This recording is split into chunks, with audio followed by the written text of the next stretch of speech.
దేశం ఎంత వెనుకకు వెళ్ళింది అనేది దేశ ప్రజల యొక్క ఆలోచన విధానాన్ని బట్టి నిర్ణయించబడుతుంది. అంటే ప్రజాస్వామ్య వ్యవస్థలో ప్రజలే పాలకులు. ప్రజలు వారికి నచ్చినటువంటి నాయకులను ఎన్నుకునేటువంటి అధికారం ఉంటుంది. అయితే రీసెంట్‌గా జరిగిన విషయం ఏందంటే, ఒక ముస్లిం వ్యక్తి తను పొట్ట గడపడం కోసము, తన కుటుంబం కోసము మేడారం జాతరలో ఒక బన్ను అమ్ముకున్నాడు. బన్ను దుకాణం పెట్టుకొని అతను అమ్ముకుంటున్నాడు. ఆ టైంలో ఒక కాంట్రవర్సీ క్రియేట్ చేయడానికి ఆ వ్యక్తి దగ్గరికి ఒక మీడియా వచ్చింది. ఆ కాంట్రవర్సీ క్రియేట్ చేయడంలో భాగంగా అతను అందరినీ మోసం చేసినట్టు క్రియేట్ చేసింది. అంటే అందులో ఏదో కలుపుతున్నాడని, అదేదో చేస్తున్నాడని క్రియేట్ చేసింది. క్రియేట్ చేసిన తర్వాత దాన్ని ముస్లిం మతానికి అందరికీ దాన్ని పూసింది. ముస్లిం చేసే తర్వాత దానిని ప్రజలందరూ తిప్పికొట్టారు. ఇక్కడ యూనిటీగా అందరూ కలిసి ఒక ఒక చిరు వ్యాపారిని టార్గెట్ చేయడం వలన ఆ మీడియాకి ప్రజలందరూ తిప్పికొట్టారు. అప్పుడు వాళ్ళకి ఏం చేయాలో అర్థం కాక కొత్త కాంట్రవర్సీ క్రియేట్ చేశారు. ఏమనంటే, ముస్లింలు చేసే వ్యాపారాలలో ఉమ్మి ఊసి అమ్ముతారు అని ప్రచారం చేశారు. దానిని హలాల్ అని వాళ్ళే ఒక పేరు క్రియేట్ చేశారు. ఇంకొకటి, ఇలాంటి ముస్లింలకు సపోర్ట్ చేయకని ఒక కాంట్రవర్సీ క్రియేట్ చేశారు. ఇంకో ఆమె బన్ గెలిచింది, హిందుత్వం ఓడింది అని ఒక స్టేట్మెంట్ ఇచ్చింది, మాధవీలత. అయితే ఇక్కడ బన్ను గెలవడం కాదు, మానవత్వం గెలిచింది. ఎందుకంటే ఒక పేదవాడిని టార్గెట్ చేసిన విధానము ప్రజలకు నచ్చలేదు. అందువలన ప్రజలందరూ ఏకమై ఆ 10 రూపాయల బన్ను అమ్ముకునే వ్యక్తిని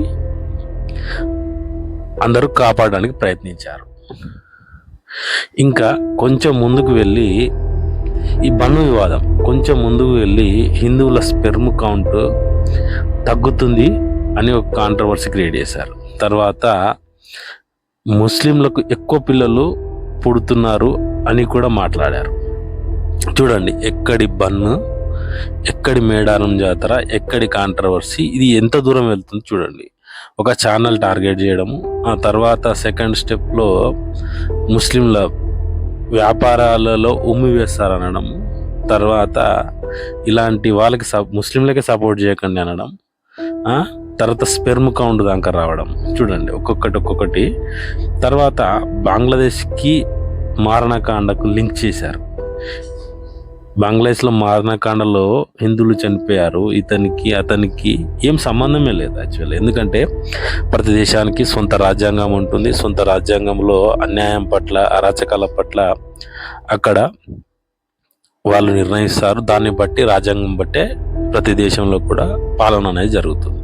ఒకవేళ అక్కడ పాలన ఫెయిల్ అయిందంటే అక్కడ రాజ్యాంగం ఫెయిల్ అయినట్టు. అంటే ఒకప్పుడు రాజ్యాలు ఉండేవి, ఇప్పుడు ప్రజల పాలన అనేది ఉంది. కాబట్టి ఏ రాజ్యంలోనైనా రాజ్యాంగం అనేది ఉంటుంది. ఆ రాజ్యాంగం బట్టే పరిపాలన అనేది జరుగుతుంది. తర్వాత ఆమె ఈ కోవా బన్ తినే వ్యక్తిని అక్కడ కొంటే దీనికి టెర్రరిస్ట్ ఫండింగ్ ఇచ్చినట్టే అని అన్నది. అంటే ఎక్కడైతే కొంటామో అక్కడ మనకు టెర్రరిస్టులకు ఫండ్ ఇచ్చినట్లే అని అన్నది. చూడండి ఎంత ద్వేషము, ఎంత విద్వేషాన్ని రెచ్చగొడుతున్నారు ప్రజలలో. ప్రజలు ఇలాంటి వాటికి కన్ఫ్యూజ్ కాకూడదు. ఇలాంటివి అనేది దేశ భవిష్యత్తును నాశనం చేసేటువంటి విషయాలు.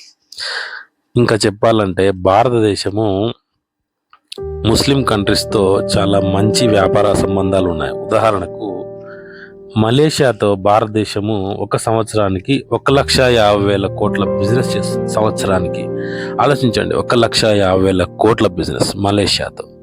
అదే భారతదేశము ఖతార్తో 1.27 లక్షల కోట్ల బిజినెస్ చేస్తుంది. 1.27 లక్షల కోట్ల బిజినెస్. మనం 10 రూపాయల బన్ను గురించి ఇక్కడ మాట్లాడుకుంటున్నాం, అక్కడ కొన్ని లక్షల కోట్ల బిజినెస్ జరుగుతుంది.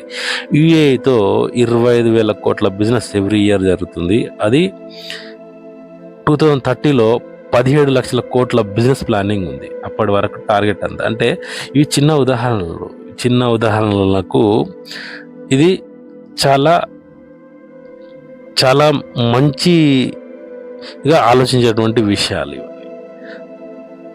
అక్కడ మనం చెడును తీసేయాలి. చెడును తీసేస్తేనే దేశం అనేది బాగుపడుతుంది. ఇప్పుడు చైనా ఉంది. చైనా కరెన్సీని యువాన్ అంటాము. చైనా యువాన్ అంటాము. అది ప్రస్తుతం ఎంత తెలుసా value? China 1 yuan is equal to India 13 రూపాయలకు సమానం. అంటే ఎంత డెవలప్ అయింది చైనా? చైనా ఒక సూపర్ పవర్. 1990లో అదే ఒక యువాన్ 3 రూపాయలకు సమానమైంది. 2000లో 5 రూపాయలకు సమానమైంది. 2010లో 7 రూపాయలకు సమానమైంది. అదే 2026లో 13 రూపాయలకు సమానమైంది. అది డెవలప్మెంట్. మన వార్షిక బడ్జెట్ 2025లో 37 లక్షల కోట్లు ఉంటే వాళ్ళ వార్షిక బడ్జెట్ ఎంతో తెలుసా? 1,75,000 కోట్ల బడ్జెట్ వాళ్ళది. అది డెవలప్మెంట్. అక్కడ పేద దేశం అది. ఆ పేద దేశం అనేది ఒకప్పుడు పేద దేశం ఉండేది. అది ఇప్పుడు అక్కడ పేదవాళ్ళు అంటే అత్యంత దరిద్రమైన స్థితిలో ఉన్న వాళ్ళు 0% ఉన్నారు. భారతదేశంలో ఇలాంటి విషయాల మీద మీడియా అనేది చర్చ చేయాలి. ఇలాంటి విషయాలు మాట్లాడితే దేశం అనేది బాగుపడుతుంది. దేశం అనేది ముందుకు వెళ్తుంది. భారతదేశము ముస్లిం దేశాలతో మంచి సంబంధాలు ఉన్నాయి. మంచి వ్యాపార ఒప్పందాలు ఉన్నాయి.